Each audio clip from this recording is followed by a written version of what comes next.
police investigating the Hells Angels. The underworld has many kings, but only one has been so dangerous, so calculated, they called him the godfather of Cologne.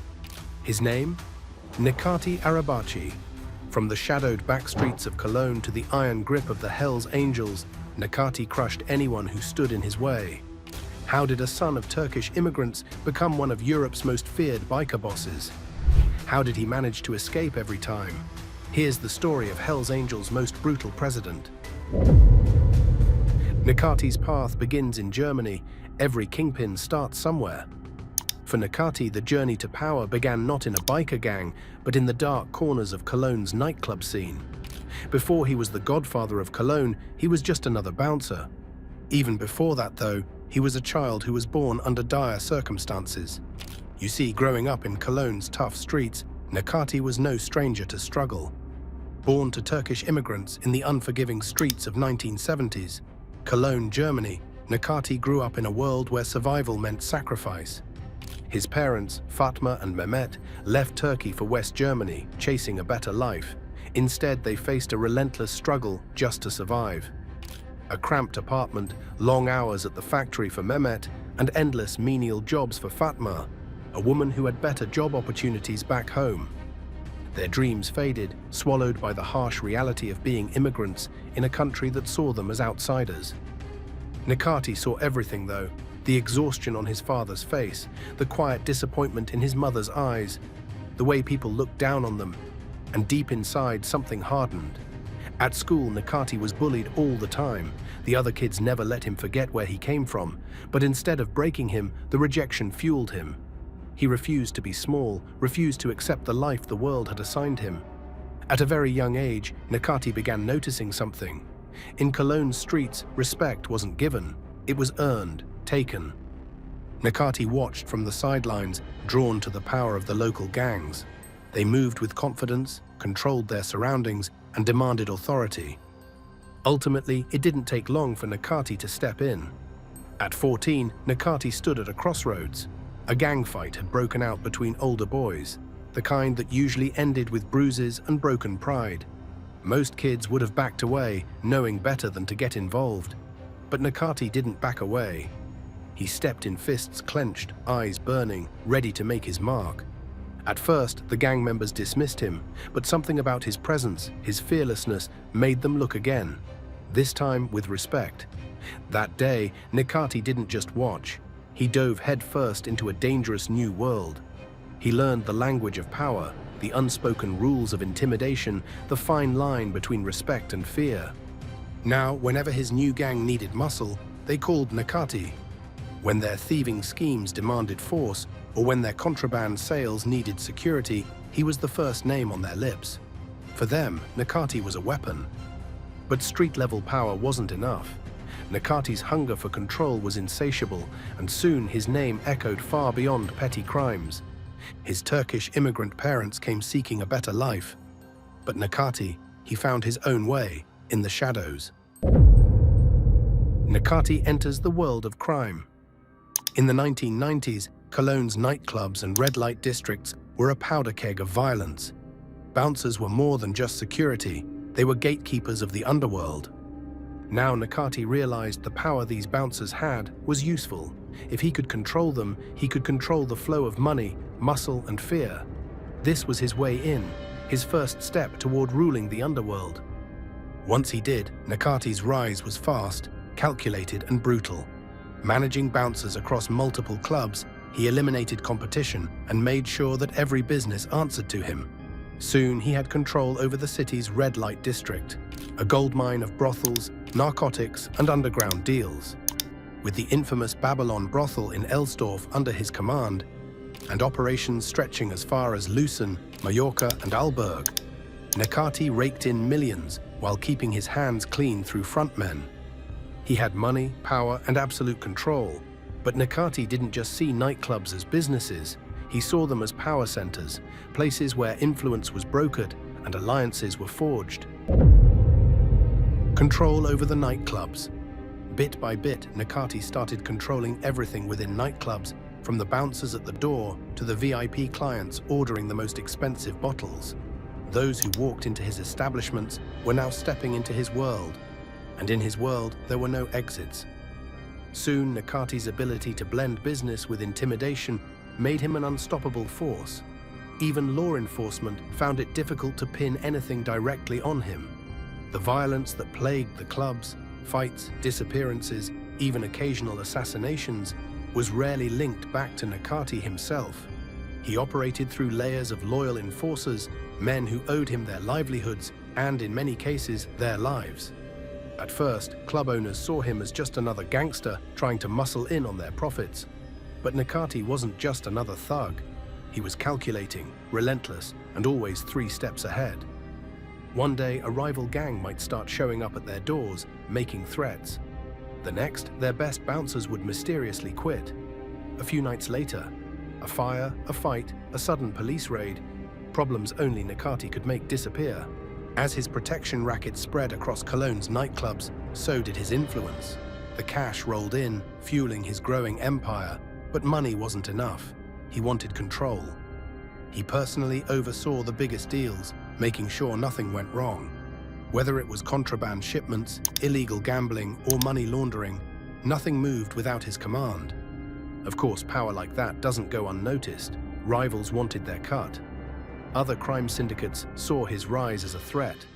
The nightclub scene turned into a battleground, and Nakati thrived in the chaos.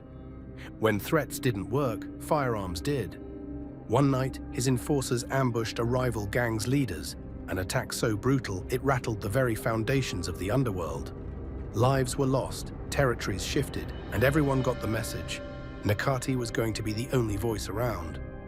As money poured in, and his enemies were done, or too scared to fight back, Nakati became an untouchable force in Cologne's underworld. Clubs had to play by his rules if they wanted to stay open. If they didn't, well, they wouldn't stay open for long. But power like this doesn't go unnoticed. Law enforcement had been watching from the shadows, piecing together the web of intimidation, extortion, and illicit dealings that fueled Nakati's rise. Every bouncer who suddenly disappeared, every club that mysteriously changed ownership, every violent message sent to rivals, it all led back to him. Yet every time they thought they had him, he slipped through their fingers. He had the connections, the lawyers, and most importantly, the money to make problems go away. Now Nakati had already made a name for himself in Cologne's underworld, but when the Hells Angels came knocking, everything changed. Partnering up with the deadly Hells Angels. When you hear the name Hells Angels, you don't just think of motorcycles. You think of leather-clad warriors ruling the highways, their roaring engines a warning to anyone who dares cross them. Born in 1948 in Fontana, California, this notorious brotherhood started as a band of World War II veterans seeking freedom. What they built, however, was an empire of power, crime, and casualties that would stretch across the globe. By the time the 1960s and 1970s rolled in, the Hells Angels weren't just a biker club. They were a criminal underworld on wheels. Smuggling contraband, violent turf wars, and clashes with the law became part of their legend. The 1969 Altamont Free concert put them in the spotlight for all the wrong reasons. When they were hired as security, ultimately a fan was attacked with a blade and soon lost his life. This incident proved that the Angels were a dangerous group of people who played by their own rules. But their influence didn't stop at America's borders. In 1973, Hamburg, Germany, became home to the first Hells Angels chapter in the country. Throughout the 1980s, they expanded deep into West Germany, taking control of red light districts, illegal supply chains, and underground rackets. But they weren't alone. Rival gangs like the Bandidos and Mongols wanted a piece of the action, and soon the streets became a battleground for control. By the 1990s, Germany was a war zone for outlaw motorcycle clubs. Bombings and assassinations became the norm as the Hells Angels and Bandidos fought for dominance. It was during this environment that the Hells Angels began noticing another man who had begun controlling many areas in Germany with violence: Nakati. The Hells Angels saw something in Nakati, a man who wasn't afraid to get his hands dirty, a strategist who could make money flow, and a leader who commanded both fear and loyalty. For Nakati, this was an opportunity to take his empire beyond Cologne's nightclub scene and into something much bigger. With the backing of the Hells Angels, his criminal operations exploded. He now had muscle behind him that even the toughest rival gangs wouldn't dare challenge. Narcotics trade, money laundering, high-end extortion. Nakati had a hand in all. As his power grew, so did his enemies. You see, not everyone within the Hells Angels welcomed him with open arms. Old-school members saw him as an outsider simply because Nakati didn't seem to care much about the rules the Angels swore by. Some Hells Angels members didn't appreciate Nakati's presence. The Hells Angels are a brotherhood forged in fire, loyalty, and an ironclad code. Here, you don't ask to join, you earn your place, or you don't belong at all. Breaking the code, that's not just betrayal, it's a death sentence. No one knew this better than Sonny Barger, the infamous Oakland chapter president. In Hells Angel, The Life and Times of Sonny Barger, he lays it out plainly. There are few rules, but they are sacred. Disloyalty, cowardice, or even a misstep in judgment can mean being stripped of everything. Your patch, your identity, your life. The road to membership is long, brutal, and riddled with tests that only the most loyal, ruthless, and battle-hardened will survive. A man must have known a full-patch member for at least 5 years before he's even considered. Then comes the first test, becoming an official friend. With a sponsor and unanimous approval, they enter the first stage of initiation. But friendship isn't membership, not even close. Given the brutal vetting process to join the Hells Angels, many members resented how easily Nakati had waltzed into their ranks, like an outsider who didn't know the price of loyalty. What they found even more threatening was Nakati's growing need to gain more control. For a while, Nakati thrived under the biker gang's umbrella. He had the muscle, the connections, and the fear factor to dominate Cologne's underworld. But power is a dangerous addiction, and Nakati wasn't the type to take orders forever. As his empire expanded, so did his ego. The rigid hierarchy of the Hells Angels started to feel more like chains than protection. He wanted control, full control. Soon, when he refused to cut the gang in on a lucrative contraband operation, he learned the hard way that defiance came at a price. Nakati gets attacked multiple times. The Hells Angels saw what was happening. Nakati was no longer a loyal soldier. He was a problem that needed to be handled. Rumors of a hit circulated through the gang's inner circle. Nakati knew his days were numbered. He heard the murmurs, the coded warnings, the talk of an execution designed to make an example of him. What's worse is that Nakati didn't just face danger. He escaped fatal blows twice. 2 assassination attempts became a warning that his enemies weren't giving up. The first one happened when Nakati least expected it. It started like any other night, a quiet street, a high-end SUV gliding through the city, its engine humming beneath the glow of streetlights. Inside, Nakati sat, unaware that within seconds, flames would consume the air around him. Bullets ripped through the windows, shattering glass and tearing into metal. The SUV swerved, tires screeching against the pavement. He was hit. But Nakati wasn't just any target. He was fast and calculating, and as the smoke cleared, he was still breathing. Nakati knew the rules. A man like him didn't just survive an assassination attempt, he answered it. So before the dust had even settled, retaliation was already in motion. But something didn't add up.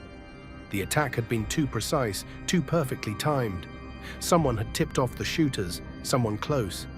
Once that realization hit, Nakati knew there was only one thing he had to do. He began purging. Anyone Nakati was suspicious of would soon see the barrel of a firearm. In the end, conflicts kept escalating, and so did the number of enemies. Rival gangs wanted him gone. Law enforcement wanted him behind bars. Even some within his own ranks saw an opportunity in his downfall. Then came the second attempt. This time, it wasn't a drive-by in the dead of night. No, this was broad daylight, in a place that should have been untouchable, a cafe frequented by members of the Hells Angels.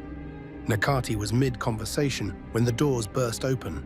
In an instant, gunfire erupted, bullets ripping through the air, shattering glass and injuring many before anyone could react. Nakati barely made it out, but not everyone was as lucky. Several of his associates were slain, and their bodies were a warning that his enemies were no longer content with just near misses. Nakati knew his enemies were getting bolder. They weren't afraid of collateral damage. After this incident, paranoia set in for Nakati like never before. He stopped taking chances. Nakati moved like a ghost, always surrounded by security, always watching his back. His once open door policy, gone. Now even longtime allies had to prove their loyalty again and again. But no amount of caution could stop what was coming. In the midst of Nakati's paranoia, a biker war was reaching its peak. While he was battling his own suspicions among his fellow Hells Angels members, he was plunged into constant wars with rival gangs. Nakati's war for power. With every empire comes a war, and Nakati was no stranger to violence. As his criminal empire expanded, it was inevitable that rival factions would try to challenge his control. Soon the Satara Motorcycle Club entered the picture, a ruthless gang with its own designs on Germany and the Netherlands' underground economy. Safe to say this gang didn't like Nakati's lust for power. Like him, they also wanted control over narcotics, escort services and protection rackets, territories worth millions. What happens when two biker titans refuse to back down? Total and utter chaos. The Hells Angels under Nakati didn't just clash with Satara, they waged war. What started as turf disputes soon exploded into street battles, leaving a trail of lost lives, destroyed clubhouses, and torched vehicles. The violence didn't just shock the criminal underworld, it put law enforcement on high alert too. Across Germany and the Netherlands, authorities cracked down on biker-related crime like never before, raiding clubhouses, freezing assets, and arresting members. But no matter how hard they tried to break his grip, Nakati always seemed one step ahead. While Nakati's gang was feared for its merciless violence, he wasn't just planning his next attack. Instead of fighting every battle, he forged alliances with other powerful criminal groups, reinforcing his control while letting rivals destroy each other. As rival gangs clashed in the streets, Nakati secured his dominance through calculated alliances, extending his power beyond his own gang's reach. The United Tribunes Pact. One of his most significant partnerships was with the United Tribunes, a formidable gang with deep roots in Germany and Turkey. By joining forces, Nakati expanded his empire without raising a single firearm. The United Tribunes provided manpower, territory, and access to illicit markets, strengthening Nakati's hold over narcotics, escort services, and organized crime. No wasted resources, no unnecessary mayhem, just business. It seemed that Nakati continued to gain profits and valuable information from the United Tribunes. The sheer scale of their operations couldn't have been predicted at the time, during the 90s. It wasn't until many years later, in 2010, that the walls would start closing in on them. That year, 5 members of the United Tribunes would find themselves before the Konstanz Regional Court, facing heinous charges that exposed the gang's brutal empire. The accusations: exploitation of adult workers, human trafficking, and violent assaults, all tied to a network that thrived on fear, coercion, and control. More than 20 cases of trafficking were laid out in court, revealing a horrifying cycle where victims were lured, trapped, and forced into escort services. The gang allegedly used threats, beatings, and psychological torment to keep them under their control. It was clear that while law enforcement focused on dismantling Nakati's Hells Angels, they failed to see the web he had spun beneath the surface. Every time authorities closed in on his operations, Nakati allies shielded him, allowing him to slip through their grasp. But while Nakati's empire thrived in the shadows, another war was erupting in broad daylight. Hells Angels versus Bandidos. When it comes to outlaw motorcycle gangs, 2 names reigned supreme, especially in Germany: the Hells Angels and the Bandidos. Both were global powerhouses, both built empires on the same illicit trades, and both had a deep-seated hatred for one another. Of course, in the 1990s, that hatred exploded into an all-out war. At the heart of their rivalry was territory. The narcotics trade, arms trafficking, and control over entire regions weren't just business. They were life and death. As both clubs expanded, their paths crossed in the worst ways possible, leading to a wave of bombings and loss of life that stretched across multiple countries. But the real war started with a brazen ambush in 1996. That March, members of both clubs had attended a biker conference in Europe. Nothing major happened during the event. But on the way home, that's when the gloves came off. As a group of bandidos landed at Copenhagen airport, the Hells Angels were already waiting in the parking lot, firearms drawn and ready to send a message. The airport turned into a battlefield as half a dozen Hells Angels opened fire, slaying one bandido and wounding 3 others. It was an assassination attempt in one of Europe's busiest airports, a move that shocked the public but made one thing clear: this was war. From that moment, the violence escalated to new extremes, and the feud became one of the deadliest in motorcycle club history. Civilians got caught in the crossfire, businesses burned, and both clubs doubled down on their brutality. If the Copenhagen airport ambush in 1996 was a declaration of war, then what came next was pure chaos. A few months after the Hells Angels' bold attack, the Bandidos decided it was time to send a message of their own, and they didn't hold back. Instead of a covert hit or a drive-by shooting, the Bandidos went for something bigger. A Hells Angels clubhouse party was in full swing, packed with more than 150 people, members, associates, and even a few unlucky outsiders. But just as the drinks were flowing and the music was blaring, everything changed. A rocket-propelled grenade came tearing through the clubhouse, exploding on impact. The blast ended the lives of 2 people and left 19 others injured. The building was torn apart, people lay motionless, and the war had officially escalated to military-grade warfare. At this point, even the leaders of both clubs knew things had gone too far. The violence was bad for business, drawing too much heat from law enforcement. So they did what any crime syndicates do when the stakes get too high: they brokered a truce. But not everyone was happy about it. Jeffrey Pike, a ruthless and ambitious bandido on the rise, didn't want to settle. While others wanted peace, Pike saw an opportunity. The war had made him battle-hardened and power-hungry. When he finally became Bandidos' president in 2006, the feud hadn't just left a path of destruction, it had left an open wound that would never fully heal. The rivalry only deepened as rejected Hells Angels found a new home with the Bandidos, fueling even more resentment. Both gangs began stealing contraband shipments from each other, a move that guaranteed one thing. What started as a war for dominance became a cycle of revenge that neither side could escape. But while the war between the Hells Angels and Bandidos turned the streets into a battleground, another war was brewing behind the scenes. A war that would soon expose just how vast and dangerous Nakati's reign under Hells Angels had gotten. The sheer scale of Nakati and Hells Angels operations get exposed. At the turn of the millennium, the Hells Angels weren't just a motorcycle club, they were a ruthless criminal empire. In Germany, they had reached the height of their power. Nakati, alongside the club's most feared enforcers, ruled the streets with an iron fist.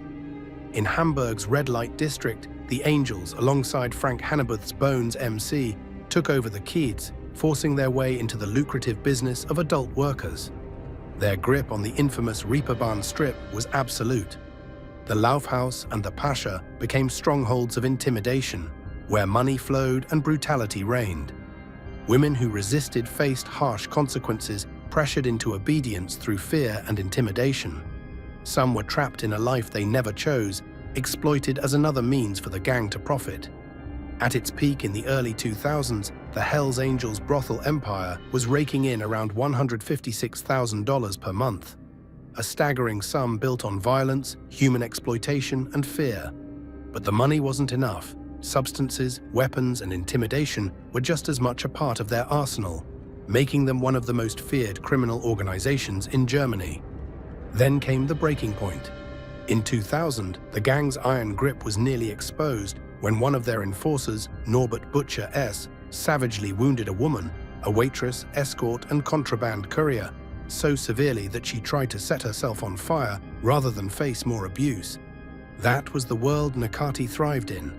That woman, one of countless victims, became the first crack in the Hells Angels' facade of untouchability. Butcher knew what was coming. The Angels put a bounty on his head, and he fled to Brazil, hoping to escape both the law and the deadly consequences of betrayal. But German investigators tracked him across continents, and under mounting pressure, he turned informant. The fallout was catastrophic. On November 1st, 2000, the Hells Angels House of Cards came crashing down. 400 police officers launched a massive raid, taking down the gang's new leadership and arresting 17 key members across Germany, Sweden, and Poland. More than 50 kilograms of narcotics were seized, a fraction of the empire's true reach, but enough to put a dent in their operation. But the scars remained. Witnesses had to be placed in police protection, fearing for their lives. Those who crossed the Hells Angels knew there was no escaping their wrath. Eventually, as one empire crumbled, another was already being rebuilt. Nakati, a rising force within the gang, had learned the game well. He saw firsthand how power could be seized, how money could be made, and, perhaps most importantly, how to stay one step ahead of the law. He wouldn't make the same mistakes. In the middle of this chaos, Nakati knew he had to deal with his own enemies, the people whom he was fighting with, but who were always plotting against him. Nakati plots to end his enemies. You see, Nakati played it smart. Instead of waging an open war, he played the long game. He exploited the fractures within the gang, aligning himself with key players while staying just far enough away from the power struggles to avoid becoming a direct target. In the 90s, he was relatively safe. But in the world of crime, Nakati knew that sooner or later his time would come. The only question was, who would strike first? By this point, Nakati had spent years climbing the ranks, playing by the Hells Angels rules, until he decided he didn't need them anymore. But you don't just walk away from a gang like that. Unless, of course, you turn the tables. One fateful night in Cologne, Nakati did just that. In a move that sent shockwaves through the underworld, he and his loyal crew stormed the Hells Angels clubhouse in a ruthless ambush. When the dust settled, several bikers lay slain or critically wounded. It was a message, loud and clear. Nakati wasn't just leaving, he was taking his own piece of the empire with him. But breaking free came with a cost. The Hells Angels swore vengeance, and law enforcement now had him in their crosshairs. With enemies on all sides, Nakati had traded one battlefield for another. Law enforcement gets enough proof to take him down. They say crime doesn't pay, but for a while it seemed like Nakati had cracked the code. He had power, money, and an empire that stretched from Cologne to Mallorca. He was untouchable until he wasn't. By 2002, the law had finally had enough. A special police task force, led by Chief Prosecutor Jürgen Warten, had spent years building a case against him. The charges? Leading a criminal organization, human trafficking, armed robbery, exploiting escorts. The evidence? Years of surveillance, witness testimonies, and wiretaps. Once all the proof of these crimes was handed in court, Nakati's empire came crashing down. In 2004, the verdict was clear: 9 years behind bars. But if anyone thought that would stop him, they didn't know Nakati. Even in prison, his reach was terrifying. They locked him up, but his empire kept running. Even behind bars, Nakati allegedly still controlled the infamous Colosseum brothel in Augsburg, a criminal fortress generating millions. Deported in 2008, he was supposed to be out of the game, but police weren't convinced. His influence lingered, his network thrived, and his clan members were spotted in Berlin, rumored to be expanding his grip on the city's red light underworld. But then, Nakati did something that took his reputation from criminal mastermind to outright villain. Attempting to end the prosecutor's life. Some criminals take their sentences quietly. Nakati was not one of them. While locked up in Germany in the early 2000s, Nakati's grudge against prosecutor Jürgen Warten burned deep. This was the man who had put him behind bars, and Nakati wanted revenge. But a man like him didn't just wait for payback. From his prison cell, he reportedly hatched a cold-blooded plan: hire an Albanian hitman to eliminate Warten once and for all. The message? No one crosses Nakati and gets away with it. But just as the plan was unfolding, German authorities made their move. Bugging his prison visiting room, they intercepted his sinister scheme before the trigger could be pulled. Despite overwhelming evidence, Nakati walked free from the charge, thanks to mistranslations in the case's transcripts. But the fear lingered. Wharton, knowing what Nakati was capable of, fled Germany in 2007, right after Nakati was deported to Turkey. Even behind bars, Nakati had proven one thing: his power had no boundaries, and his enemies had nowhere to hide. Now, if Germany thought deporting Nakati in 2007 would end his reign, they were incredibly wrong. A new era of Nakati's. Instead of disappearing, he rebuilt his empire, bigger, stronger, and even more dangerous. Izmir, Turkey became a land of opportunity for Nakati. Instead of fading into obscurity, Nakati became a powerhouse in the Hells Angels Nomads Turkey chapter. From this new base, he did what he did best: pulling the strings from the shadows. Germany may have closed its doors on him, but his hands were still all over Europe's underworld. Reports say Nakati didn't just survive exile, he thrived. Here's the thing though, Turkey doesn't extradite its own citizens easily. That meant European authorities had their hands tied. They knew he was orchestrating crime across borders, but bringing him in meant a legal nightmare. By the early 2010s, rumors started circulating in the criminal underworld. Was Nakati about to take on an even bigger role? On July 23, 2013, Spanish authorities executed a major takedown, arresting Frank Hannebuth, the powerful leader of the Hells Angels operations in Spain. This was no minor bust.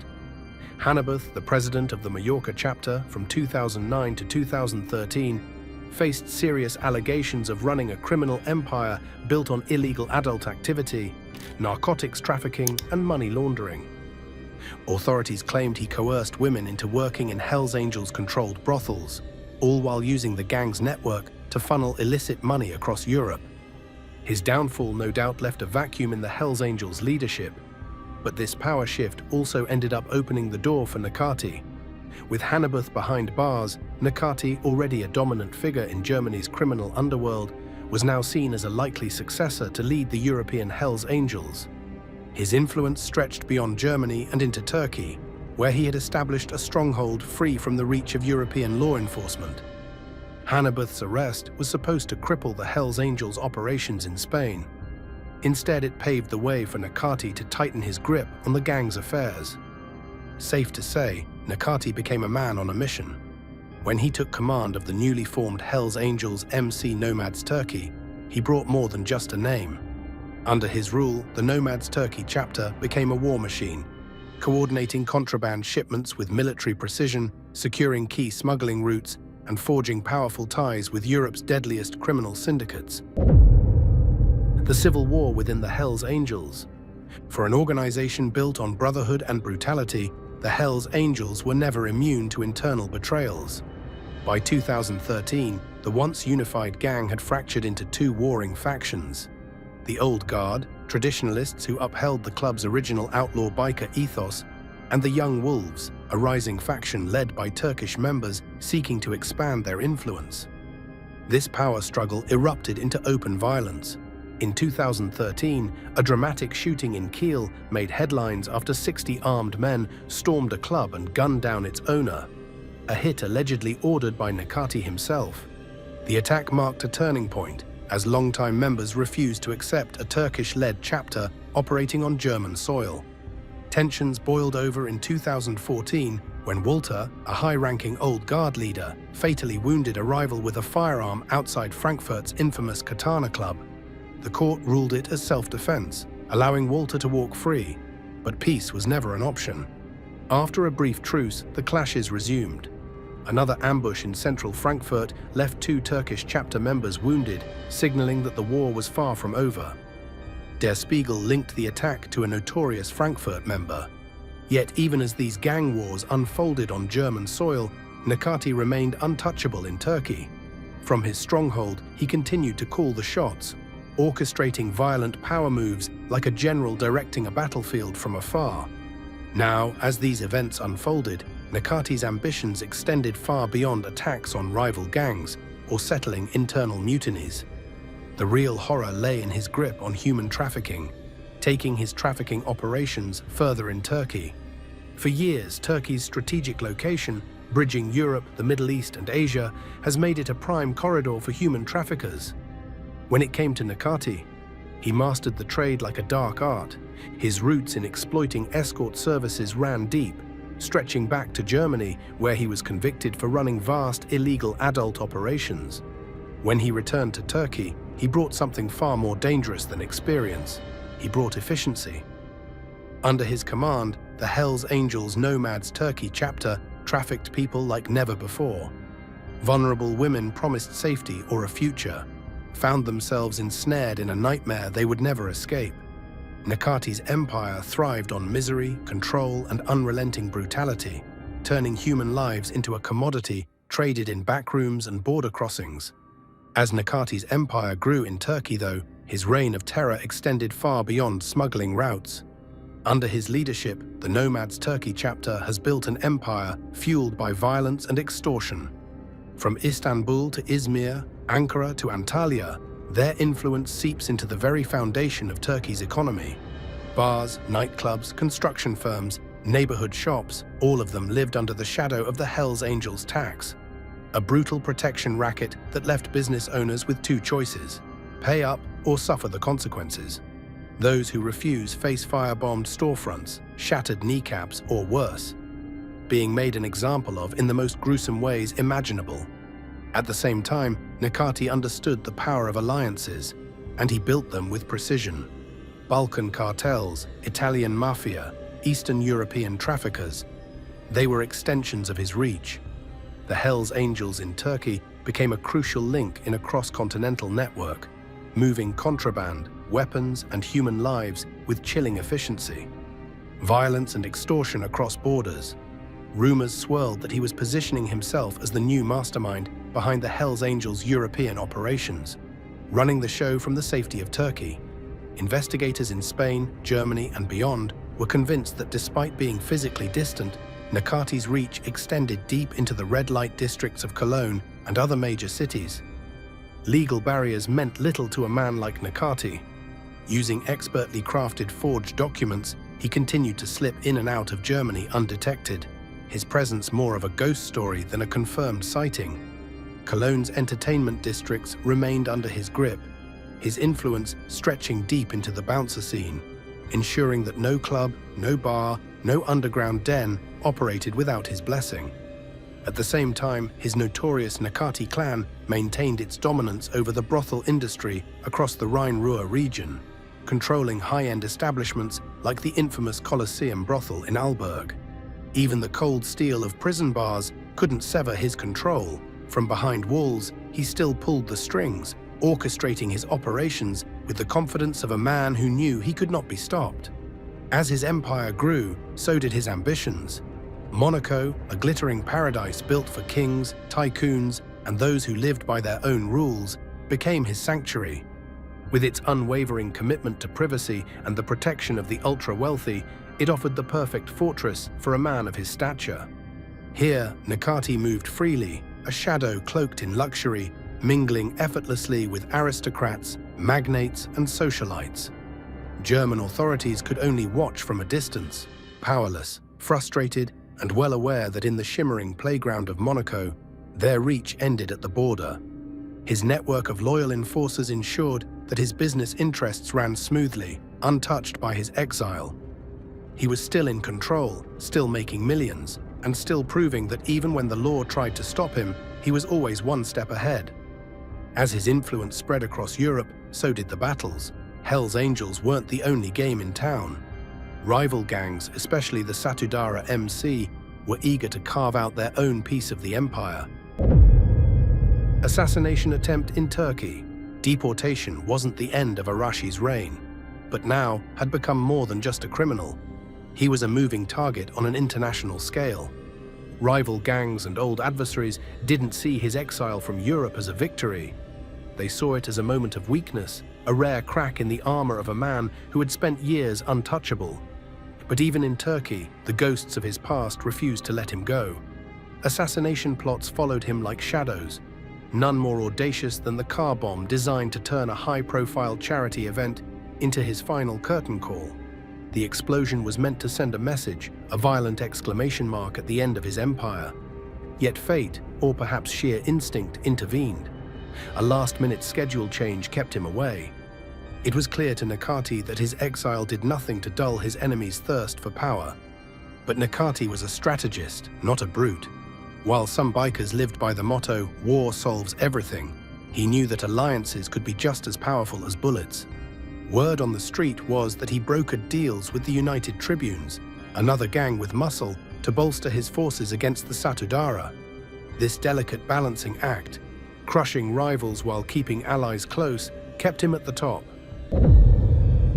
How Nakati managed to stay out of trouble always. Of course, law enforcement was watching closely. Every deal, every conflict, every move he made only intensified the hunt. In 2015, Spanish authorities finally issued a European Union-wide arrest warrant, charging him with extortion, illegal substance trafficking, and human trafficking. It should have been the end. But once again, Nakati played his ace, Turkey's no extradition policy. Even exile couldn't keep Nakati out of trouble.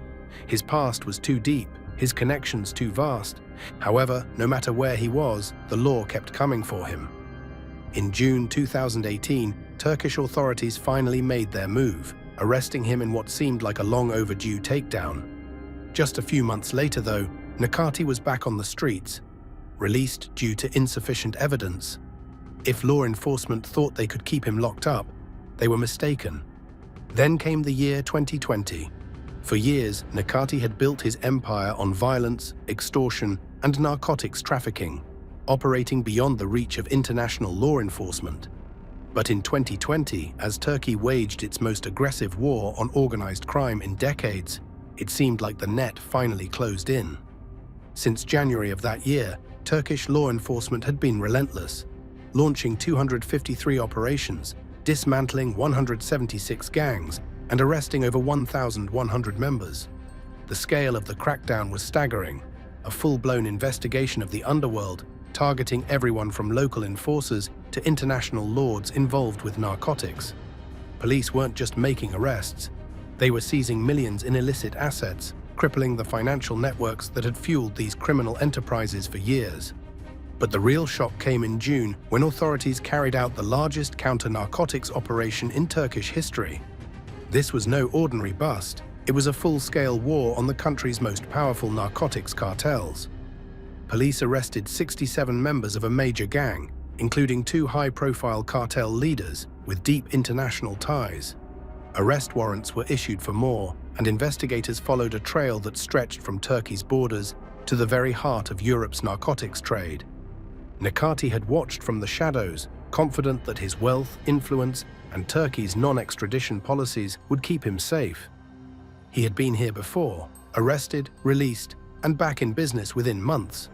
This time, though, as part of the nationwide crackdown, Turkish authorities arrested him in Izmir, the city where he had long operated with near-total impunity.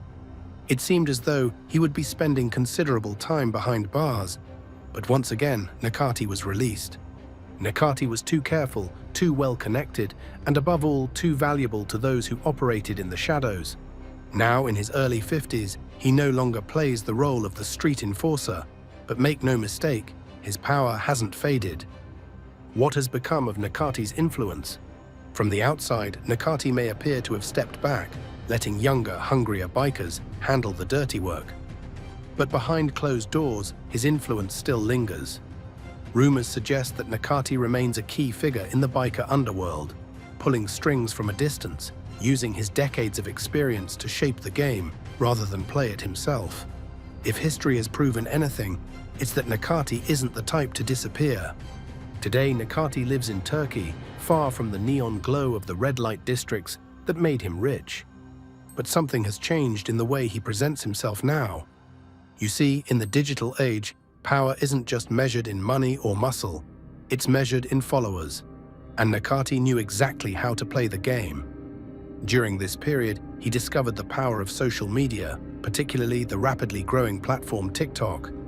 Recognizing its potential, he meticulously curated an image of untouchable wealth, private jets, luxury cars, and opulent mansions, carefully hiding the true source of his fortune.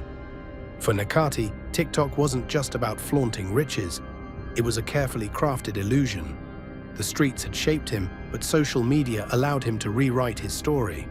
He positioned himself as a self-made success, a man who had risen above his past and conquered the world on his own terms.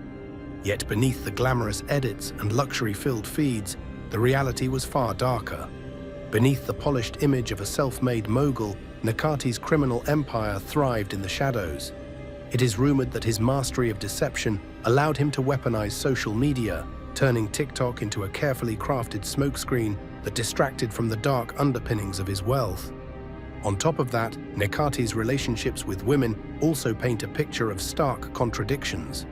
On the surface, he appears as a charming, high-profile figure, often seen in the company of supermodels, influencers, and socialites. Lavish parties, exclusive events, and glamorous photo ops reinforce his carefully curated public image, one of wealth, power, and sophistication. But beneath the glossy Instagram-worthy facade, a darker reality lurks. Nakati's criminal past is deeply intertwined with the exploitation of women. From his early days controlling Cologne's red light district to his alleged involvement in unauthorized escort service rings, his empire was built on the suffering of countless women. While he enjoys the company of models in elite social circles, reports of coercion, trafficking, and violence against women in his criminal operations tell a different story. Not only that, but Nakati's role as a businessman in recent years has also helped him make connections with very important people. People who would indeed help him out if he had trouble with the law. You see, while violence and intimidation built his empire, Nakati knew the value of legitimacy, or at least the illusion of it. In Turkey, Nakati expanded his business into the private security sector, offering protection services for high-profile clients. Given his connections and the shadows he moved in, his security firms were a goldmine. For the right price, he provided specialized high-end protection, blurring the line between security and organized crime. Authorities, frustrated by his ability to slip through legal cracks, found themselves battling not just a criminal mastermind, but also the perception he had carefully constructed. To the world, he was no longer a ruthless gang leader, but a wealthy, untouchable businessman, living in luxury while his past faded into myth. What frustrated law enforcement even more was seeing how much wealth Nakati had accumulated. His sprawling collection of high-end properties stretched across continents, each more extravagant than the last. The controversial wealth Nakati has gathered. In Turkey, rumors of Nakati's presence echoed through the elite resorts of Bodrum and Antalya. Here, his rumored estates boasted private beaches, underground garages for his supercar fleet, and security systems that rivaled those of world leaders. But behind the luxury, these properties served a deeper purpose. Many people believe Nakati could be hiding wealth, laundering money, and shielding assets from prying eyes. For Nakati, wealth isn't just about indulgence. It's a weapon, a shield, and a statement all at once. Many believe his multi-million-dollar real estate empire isn't merely a show of excess.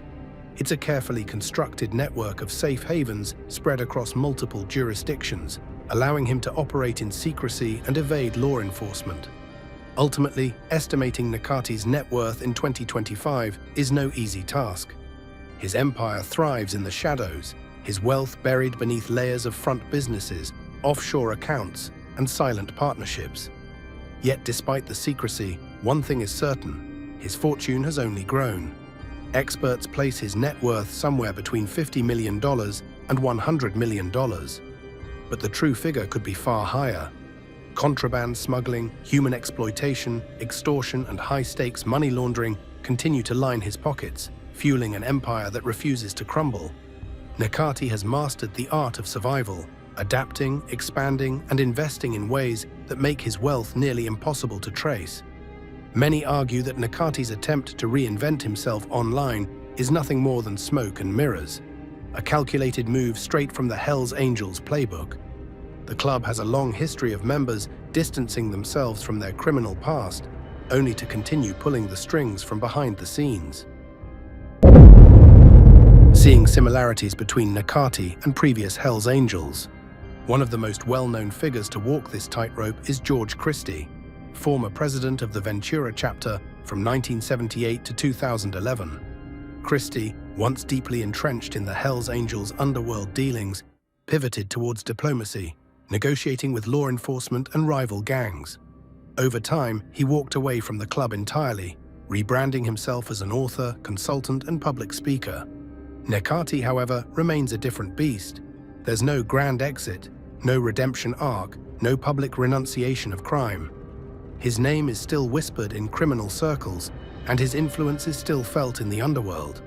While Christie sought to carve out a new identity, Nekati's reinvention feels more like a strategic move to shift attention away from his growing empire. For those who know the history of the Hells Angels, the signs are all too familiar. Now, more than ever, the legend of Nekati has been fueled by the spotlight. Every arrest, raid, and courtroom battle has only amplified his infamy, turning him into a figure of both fear and fascination. The media, drawn to his ruthless rise and untouchable status, has ensured that his name remains etched into the public consciousness. Documentaries, investigative exposés, and sensational headlines have peeled back the layers of his empire, revealing the brutal efficiency of his operations. They've chronicled the brothels, the extortion rackets, the smuggling routes spanning continents. To some, he's a criminal mastermind. To others, he's a ghost that law enforcement could never pin down.